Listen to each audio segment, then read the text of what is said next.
Hello friends, சேப்பக்கிழங்கு பற்றி கேள்விப்பட்டிருக்கீங்களா நீங்கள்? அது எப்படி வருது, எப்படி வளருது அப்படின்னு கேள்விப்பட்டிருக்கீங்களா? இதுதான் அந்த சேப்பக்கிழங்கு.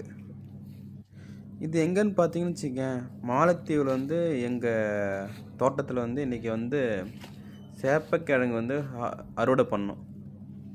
அது இந்த வீடியோ தான் பார்க்குறீங்க. மண்ணுக்குள்ளே புதஞ்சிருக்கும் அப்படியே. அதை எடுத்து அதுக்கப்புறம் அலசி அதை கட் பண்ணிவிடுவோம். அதை சேப்பக்கிழங்கு புளிக்குழம்பு வச்சு சாப்பிட்ருக்கீங்களா? நல்லாயிருக்கும், செம்மையாக இருக்கும்.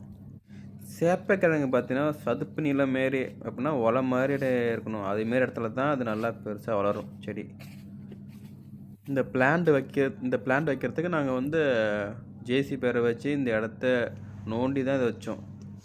இப்போ என்னென்னு வச்சுக்கேன், சேப்பக்கிழங்கு எடுத்ததுக்கப்புறம் திரும்பி அந்த பிளான்ட்டை அலசி இதேமாரி கட் பண்ணி வச்சுருவோம்.